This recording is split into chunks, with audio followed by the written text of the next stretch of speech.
dressing like Robert's wife. You're a nice, quiet girl with a good level head on her shoulders. And you know how to save money when you shop. Am I right, Richie? So what I mean to say is, so what's the story, Joan? Well, it's a combination of a lot of things. Take my birthday, for instance. Do we have to go through that again? Richie, let me tell it my way. Oh, come on. Children, please! Life is too short for fights, especially in times of stress. I asked Richie to get me a book for my birthday. What kind of book? It was a book about Spain, you know, with color photographs. I've always had this big thing about Spain because I love Spanish music and Spanish people. Oh, I love Spanish music too, especially the tango. Even on our honeymoon in Atlantic City, remember, Frank? They had a band on the boardwalk. And I wanted to do the tango. Frank said that if I wanted to do the tango, I should have married Rudolph Valentino. 100 people standing around. She wants me to get up and do the tango. They would have thought I was a fairy or something, all right, Richie? Go on, Joan. Rudolph Valentino was no fairy, Frank. Go on, Joan. Well, I was telling you that I saw this book about Spain, and a book to me means love, because when you give a book about a romantic place, you give something with pages in it, and each page could be like a day in your life, and the cover to me is like happiness. So it's like saying that every day in your life could be as romantic as Spain and surrounded by a cover of happiness. So I mentioned to Richie that I wanted it. She didn't mention it. That's all she talked about day and night for a month. Well, he always forgot my birthday. I reminded him is all. I didn't get it for her because I don't like to be told what to get someone. Maybe I wanted to get her something better than a book. Like, for instance, I saw this little stuffed spotted rabbit in a window. It was made out of real monkey fur. You wind it up, it says happy birthday, and it hops across the floor. Oh, yeah! My birthday was stuffed animals! You used to love stuffed animals. You always wanted me to get you a lion or a dog. But this time I wanted a book. So what did you get? Huh? For her birthday. Nothing. I forgot what day it was. Forget anything that's important to me, you forget! Well, maybe you make such a big deal out of everything. I want to forget. Well, I got you that damn book anyway, didn't I? I got her the damn book anyway. I have to get a friend! Don't forget to get a good candle in it that doesn't rust. I didn't throw it at you. I handed it to you and said, happy birthday. You took the book, tore the pages out, and flushed them down the toilet. Look, if you're not going to tell us the way it really happened, then why don't we just forget the whole thing, okay? Oh, sure. Get the whole thing. What's the story?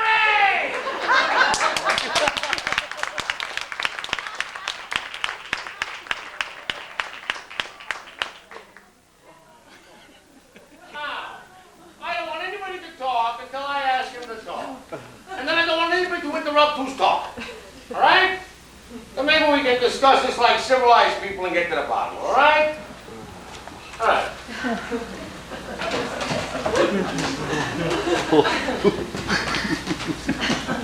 Now I'm going to talk first. And when I'm through talking, we can all discuss all the implications of everything I had to say, all right? How dare Frank! They're getting in the walls! Do something! For Christ's sake, what do you think I'm trying to do?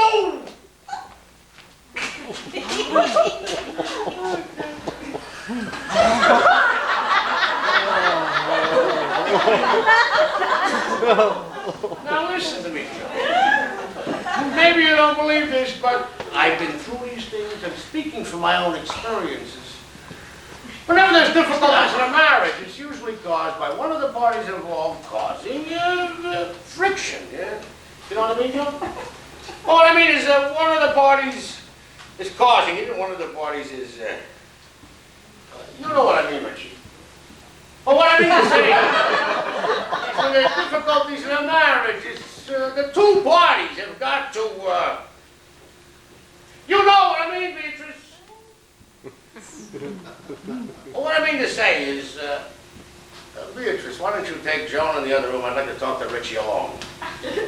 Come on, Joan. Frank, you want a sweater? It's getting a little chilly. Yeah, let me have my sweater. Well, which one do you want, Frank? Your pullover or your cardigan? Let me have my pullover. No, make it my cardigan. Oh, your cardigan's in the cleaners, Frank.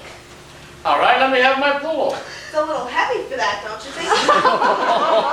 Never mind.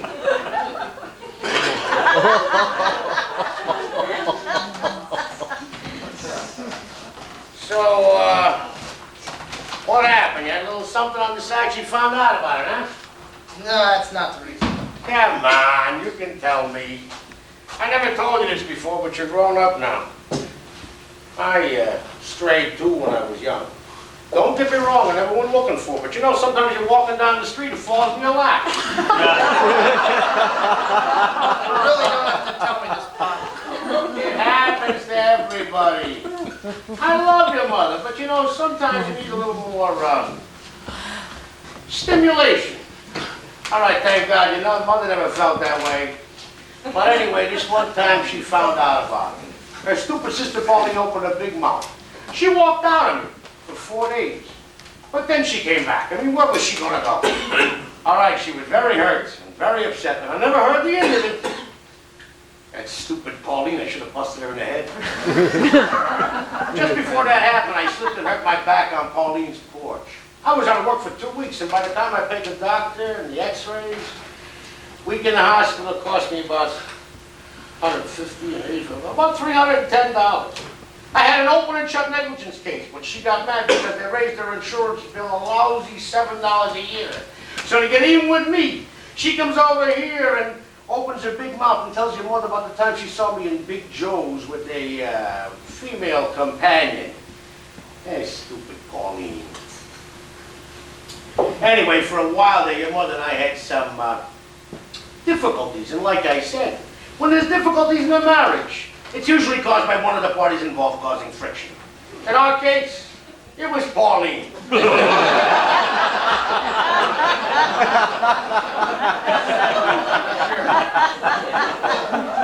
But she came back, just like Joan will come back. Women have a way of handling these things. I told you, that's not the reason. Then why do you want to get a divorce? I don't know. I guess I got married too early. I didn't know who I was or what I wanted. Who you are, what you want, where do you get these questions? Not from me. I sent you to college to get an education, not these questions. You know what's the matter with you? You need a psychiatrist. Yeah, I've been thinking of going to one. What, are you crazy? I don't know what I want, but I do know what I don't want. Then why don't you want Joe? Look, Pop, when Joan and I first got married, we had a perfect relationship. She was working days, I was working nights. But then the more we saw each other, the more I realized we were strangers. Strangers? We're all strangers, but after a while you get used to it. I mean, you become deeper strangers. It's sort of love. No, that's not. And I want more than that. More. Everybody wants more. Well, then why don't you go get it, Pop? Because there is no more. Pop, there has to be more. More. Look, Pop, we don't seem to be getting anywhere. Why don't we just forget about the whole thing? More. More. You know, you think I don't understand this shit, but I understand. There was a time there with your mother where I thought maybe I didn't do justice to myself. I mean, I love your mother, but I never thought she was as intelligent as I am. And that used to bother me a lot. I mean, everybody wants to be married to somebody on his own level. A couple of years before I married your mother, I met this school teacher.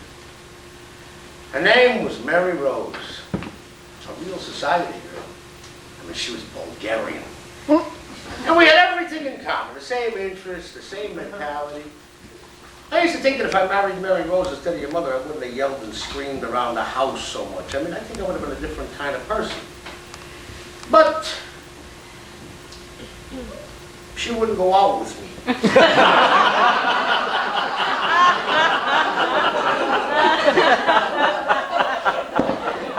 So I married your mother. I'm talking 1932. I'm talking about 34 years ago. That's a long time ago. You know, the best thing about the past is it helps you to forget about the kind of things that could have made you happy. And like I said, the last 15, 20 years, your mother and I have been content. I mean, you're forced to find things in common. For instance, your mother and I are very interested in various kinds of food. Roast beef, nice leg of lamb smothered in onions, a Yankee pot roast with lots of little baby baked potatoes and gravy. There's always something to talk about. Who's going to get married? Who just died? Who's going to have a baby? How much should we give? You know, marriage can be a wonderful thing if you can enjoy your wife for whatever she is. And Joan, of all the pictures in your wedding album, this is my favorite. The whole family together, everyone happy and smiling. You and Richie, me and Frank, your mother and father. Richie's cousins, Freddie and Rita hugging. David and Loretta cheek to cheek. Carmela and Vinny kissing. Freddie and Rita hugging. Did you know that Freddie has not said one word to Rita in 2 years? And they're still together. David and Loretta, well, you know what the family says about David, don't you? That he's a little funny, you know, peculiar. I don't think so, really. I mean, it's just his way to lock himself up in his room and play with his cars every Sunday. Takes all kinds to make a world. Who's to say the man is a degenerate or worse? Carmela and Vinny kissing. Now, when Carmela and Vinny first got married, they moved in with Vinny's parents because Vinny was out of work a lot.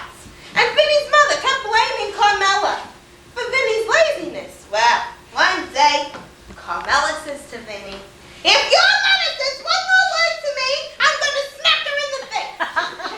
And Vinny says, "Don't you lay hands on my mother." And Carmela says, "I got a howl, the both there." And she stormed out the house. Vinny went chasing after her, dragged her by the hair back to the apartment. Carmela spit his face. Then Vinny grabbed her by the throat and started choking her over the open window. And the super high come in, dragged Vinny off of Carmela, and they're still together.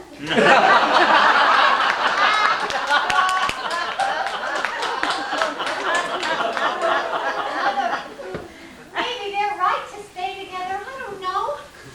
I just know that my problem with Richie is much more basic. More basic than Carmela and Vinny. I'm sorry, Mother. I don't want to hurt you. I've always felt closer to you than to my own mother. And I love you like my own flesh and blood. I've always been honest and truthful with you, Joan. You can talk to me. Tell me.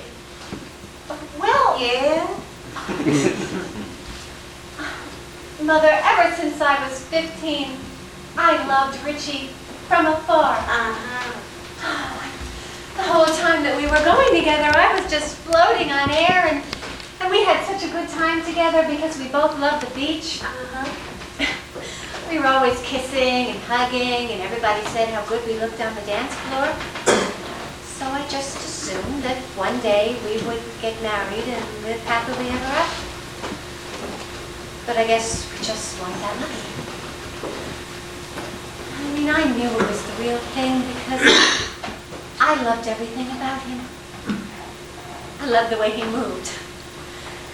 Sometimes I'd just sit for hours and watch him move around. And his hair. You're gonna think this is crazy, but I love the way his hair smelled, like raisins. And when he kissed me, I never told him this, but the best part of being in his arms was that I could get a good whiff of his hair. His arms were so strong and so smooth. Right here, you know, this part. I used to love to feel him go around and then down. Now, I don't know if it's me or Richie who's changed, but somehow it's just no big deal anymore to feel him or smell him. Joan, darling, you don't even know what basic is. I'm gonna tell you something that's so basic you won't even believe it. Now, what I have to tell you is very personal, so I don't want you to discuss this with anybody. Okay, You promise? I promise. All right. Well, here it is. You see, Joan, I've had a very hard life. When I first met Frank, he was very handsome and so clean. So clean. Did you see Seventh Heaven on the Lake Show the other night? Well, Frank was clean like that Charlie Farrell was in Seventh Heaven when he first met Janet Gaynor, who was very innocent like I was. That's why it was a shock to me to find out on my honeymoon what a physical person he was. You know what I'm saying here, Joe? Yes? Yeah, you said it, not me. It's very hard for me to discuss these things. Well, that's why I wasn't ready to get raped on my wedding night. Oh, God, if I live to be 1,000, I will never forget my rape with you-know-who. I was so nauseous. But I didn't say a word. I just ran into the bathroom and I locked the door because you know me, I don't like to make a scene. You mean that you never enjoyed sex? What's to enjoy? Love is not physical. Love is spiritual. Like the great love that Ingrid Bergman had for Bing Crosby and the Bells of St. Mary's. She was a nun, he was a priest, and they loved each other from afar. But Frank didn't want to know from that. It's very hard for a man to understand what a woman feels inside. Although I tried to understand Frank. Not that there's much there to understand. But no matter how I felt about that business, Frank was my husband. And my body was his sacred erotic rights. That's why I couldn't understand when Frank strayed. That's right, Frank. Look, it's a sin, but it happens. I left him for a few days, but I came back. Where was I gonna go? And you know me. I like to look at the bright side. I said to myself, at least she's the one who'll be nauseous now.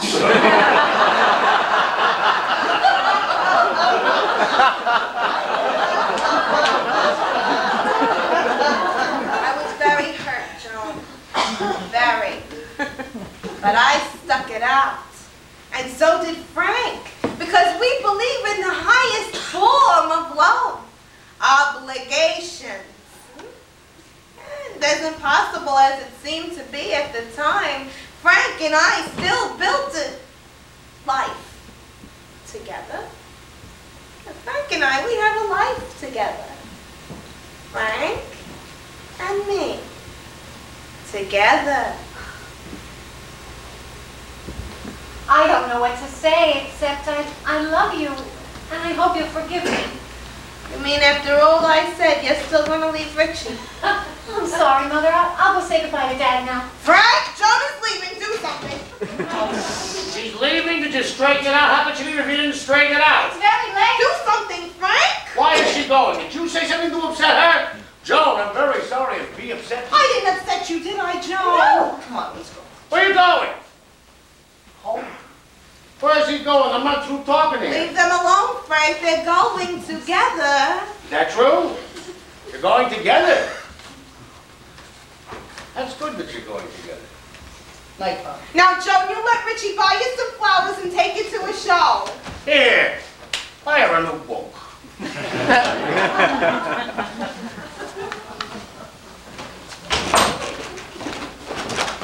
So, what was Joan's story?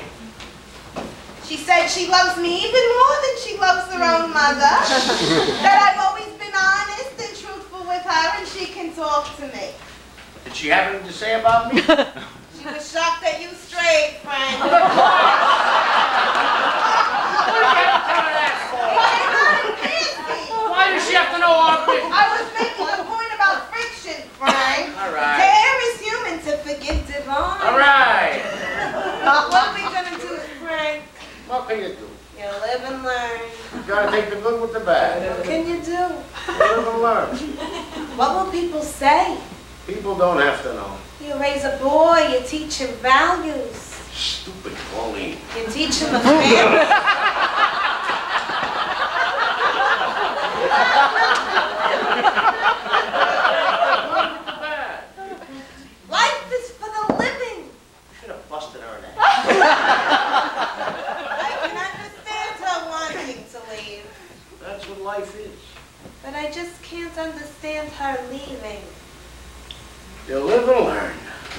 You gotta take the good with the bad.